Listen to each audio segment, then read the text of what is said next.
Thank you very much. It's great being here.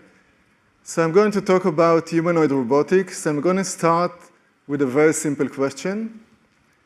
What does it take to build a useful humanoid robot? So we can figure that there are two different types of actions that we would like to be able to do. Some of them are out-of-the-box actions, capabilities. We want the robot to be able to walk around, to navigate by itself, to follow instructions, to pick objects, and so on. And the second set of capabilities are to be able to learn complex tasks from only a handful of demonstrations. So you want to show the robot a task once or twice, and then the robot needs to repeat that task. In addition, of course, you need the hardware, the software to support all of it. So you need to be able to carry heavy loads. You need robustness. You need to be able to walk for long hours and so on. So I'm going to discuss about this part as well at the end of the presentation. So let's start with the out-of-the-box capabilities. And we will show a demonstration of warehouse scenarios where two robots are collaborating in clearing a pile of boxing, a task that takes about 30 minutes to do, and the robots need to walk autonomously and perform this task.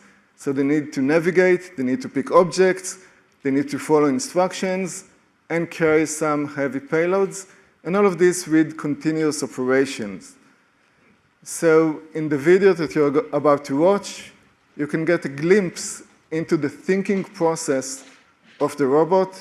In the bottom left corner, you can see the next task that the robot is about to do at any time points. So now the robot is picking up the box. So it needs to identify the box. There is a perception being involved here, and then identify the next location to put the box, and go over and put the box over there. And then the robots need to continue like this, continuous operation until the entire pile is being cleared.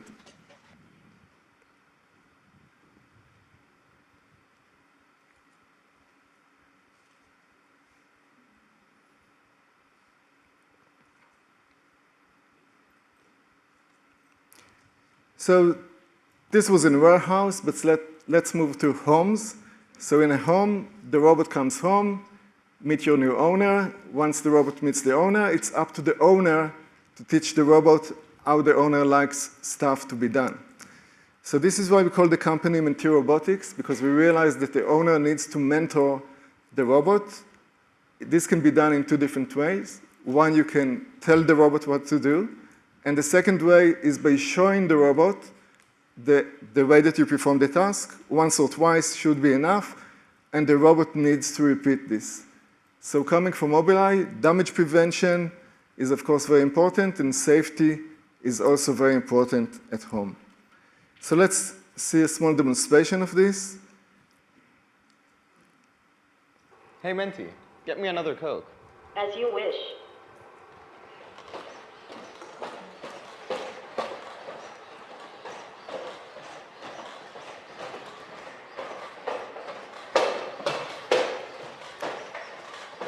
So the robot navigates, identifies the right object, picks the object up, and brings it back.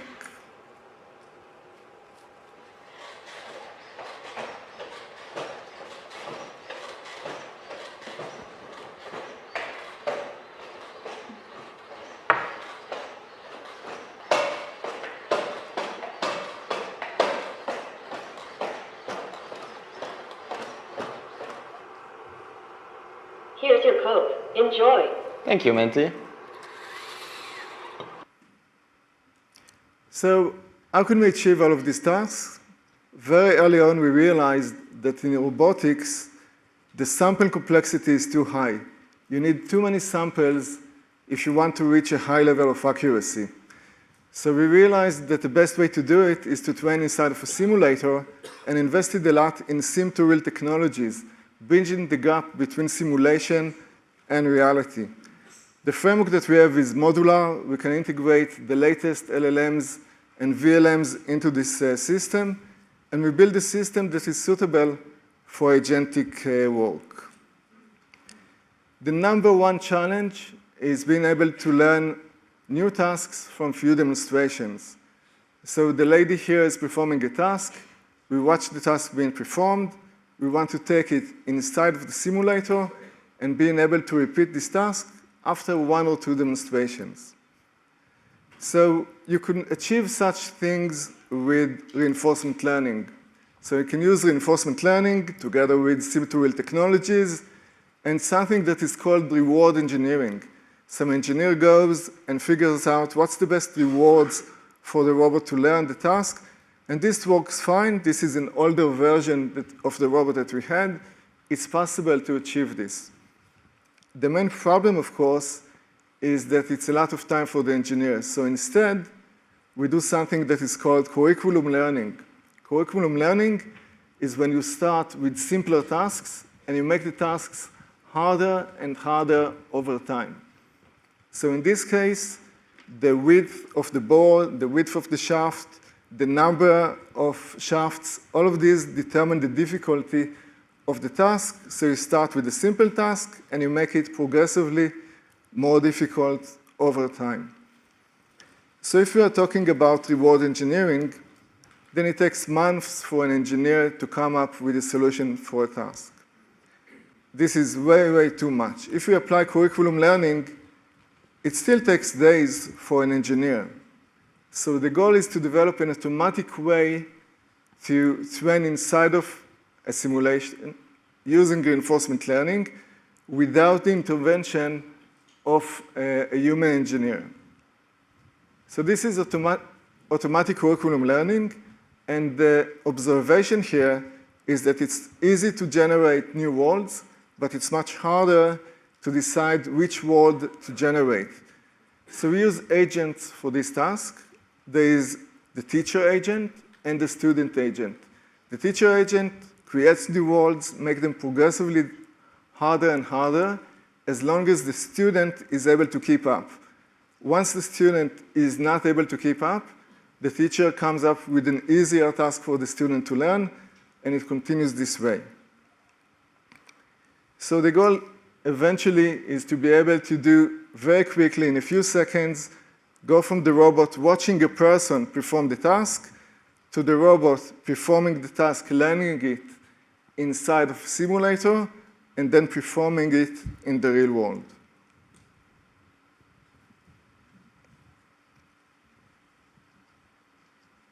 So the robot from the side observes an employee performing a task of changing the battery for another robot.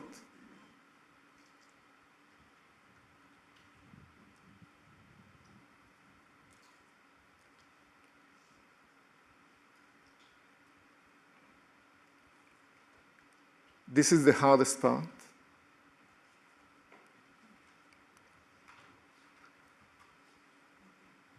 Then there is a training phase. In the training phase, the robot starts by failing a lot, but over time, the robot becomes better and better inside of the simulator.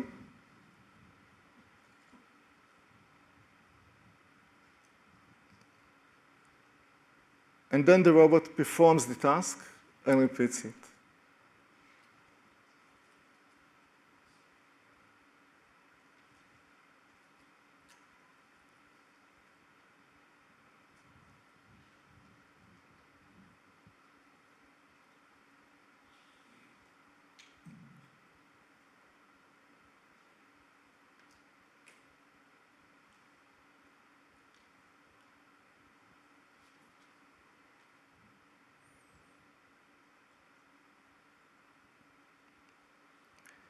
So we can do the same task in other ways. We can, for example, employ VLAs to perform the task.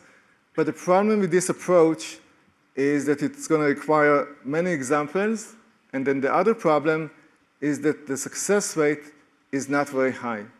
So we use VLAs at Mentee, but we need to use them in a way that supports few-shot learning and the ability to perform at higher accuracy.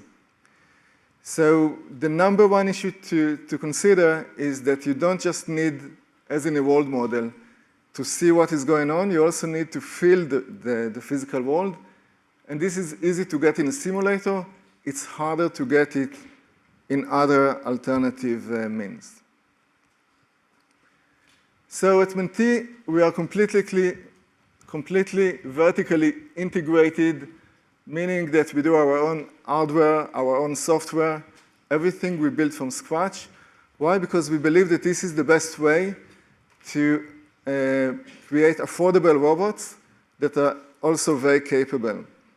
The other reason that we are doing it, we want to have complete control so we can minimize the gap between simulation and reality. So we have our own line of actuators. They have a very high torque density. Everything is designed in-house. We have a set of proprietary control drivers. The algorithms we control the visibility of what's going on so we can then simulate it in the best possible way. And we can have advanced maintainability features inside of the control drivers. We also designed the entire robot in a way that allows us to minimize the gap between simulation and reality. So we make iterations between the way that we design the robot by the mechanical engineers and the way that it operates in the simulator by the AI team, and we are able to improve the robot this way even before manufacturing the robot. Mentee is one of the only few companies that manufacture their own hands as well as their own actuators. So we have a set of hands that is fully back-drivable, so it has native haptic feedback. It can sense what is going on. It is robust, scalable, and serviceable, and is able to perform all the basic elements of gripping and perform a diverse set of tasks.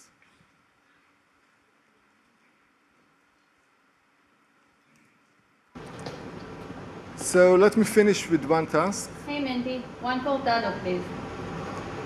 Mentee bots are Right away. about to be deployed in Mobileye offices and serve coffee to employees.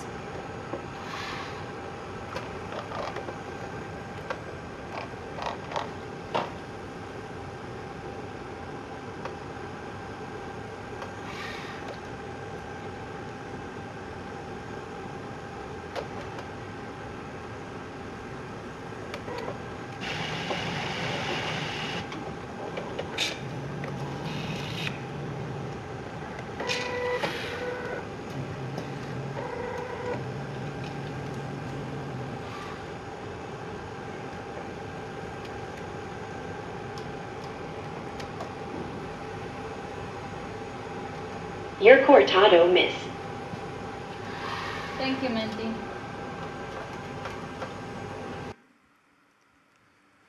So let me conclude here. There are many opportunities, some opportunities in factories, some at home. The key distinguishing feature is going to be the ability to learn from few shot demonstrations very quickly and perform at a high success rate in the real world. For this, we train inside of a simulator and bridge the gap between simulation and reality. We build our own robots because we want to have very capable robots where we control the cost of the robot.